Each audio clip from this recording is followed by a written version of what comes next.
What is up, chat? We're here in school again.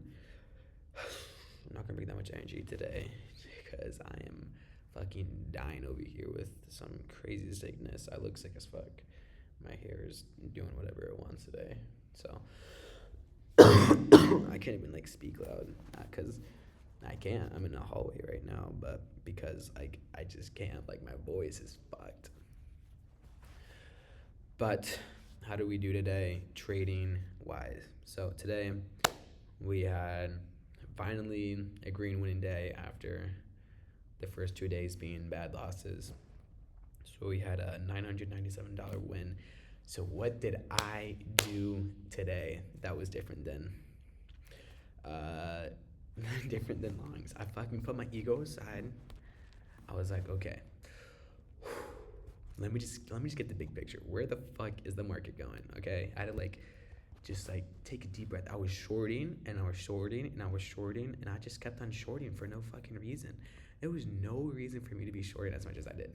So like, fool me once, shame on me. Fool me twice, shame on you, NQ.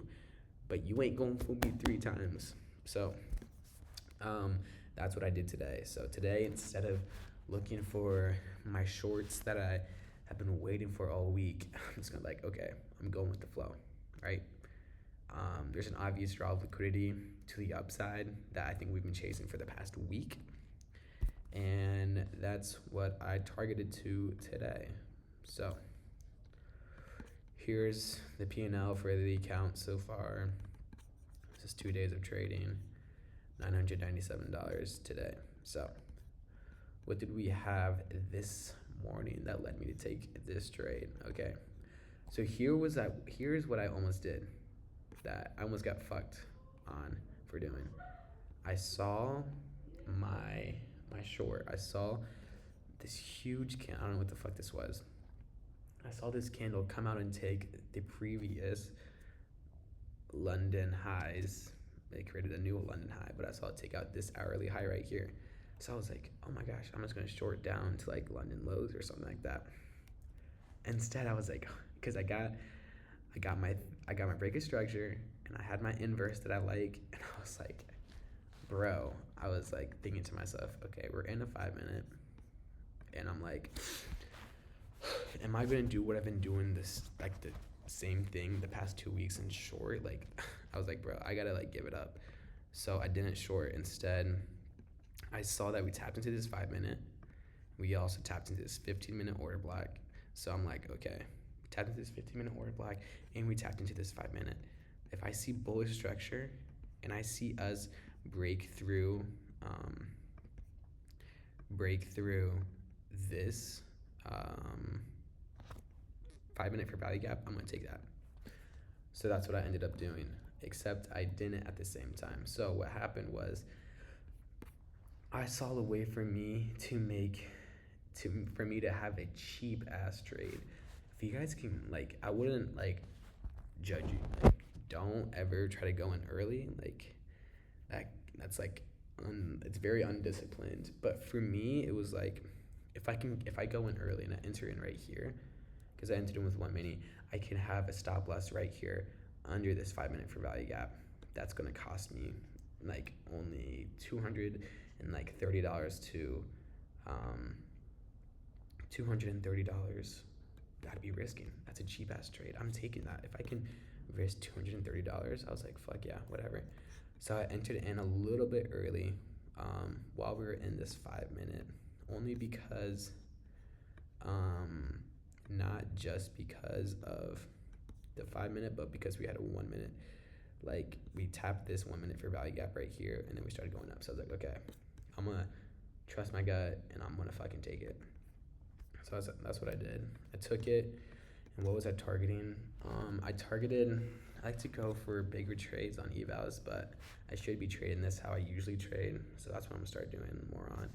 But this is how I think this is like what I would have done. Maybe a little bit lower, a little bit less RR. This was a 4 RR trade, so I was risking. It was just because it's such a cheap trade, so I had to. So I entered in, and we had that 5 minute. That was my stop loss breaking point. So if they inversed it, then I would have been a little bit mad. So anyways, we came up here. One thing that I did enter in a little bit early, only because ES took out these highs while NQ didn't, creating that bearish SMT. Or right here, ES took out these highs right here, and it also took out the London highs up here, like during Asia, not during London. It took out the Asia highs. So then I was like, okay, fuck, like ES took out right here, and then I was like, okay, creating a bearish SMT, it's okay.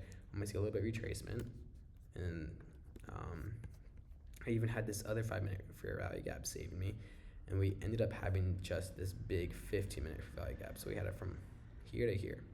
So I was happy, and entered in right like I wanted, and then we started going, and then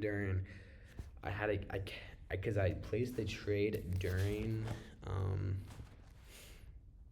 pre-market, and I wanted to see us hit it before market open. We didn't. I had to use some of that pre-market swing.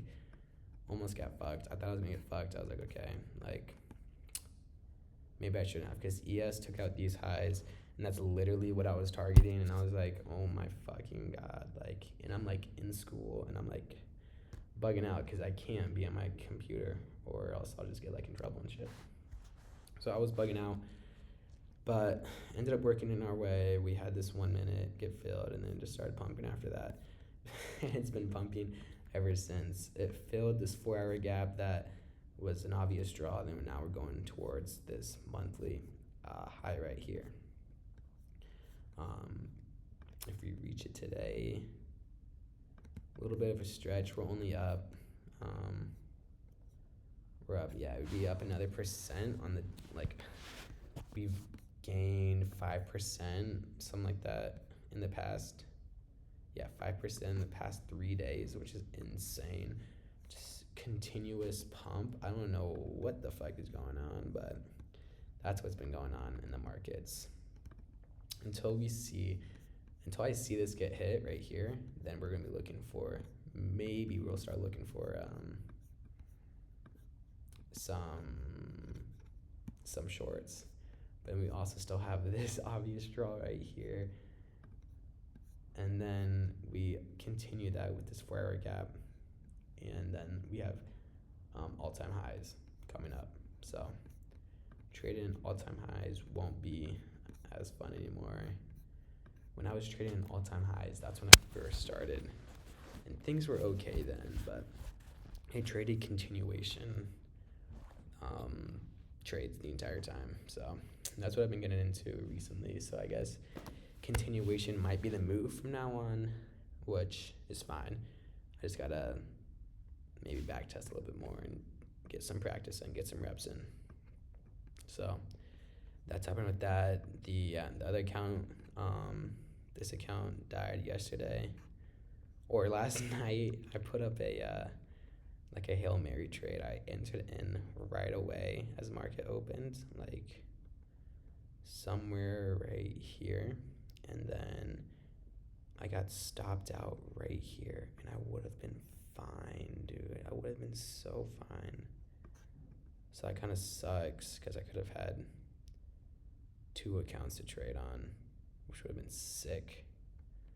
But no, I had like a 14 point stop loss. Yeah, I got fucked. It's okay.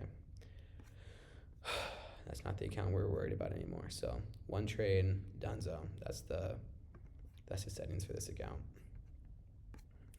But yeah, I could have definitely targeted a little bit higher. I was thinking about it, but I was like, now is not the time to break my rules, so I didn't. Yeah, but hopefully you guys enjoyed this little trade recap. This is day 3. So I guess we're going okay. We're up. We're like 0-1-1 for accounts right now. We've lost 1. Now we're in the middle of 1. That's doing okay. It's up 1,000. So I'm not gonna let that get to my head. It's still a $2,000 drawdown. So it's not like I have $3,000 extra dollars I can bet on, or an extra 1,000 I can bet on. No, it's still a $2,000 drawdown. And then, so hopefully we get this account passed by end of this week or sometime middle of next week. Hopefully I can have like a first trade like on a funded account by next week. We'll see though. I won't trade Thursday next week or Friday next week. I probably already mentioned this just because I'm in surgery. So fuck. But thank you guys for listening. Hope you guys have a great day. Bye.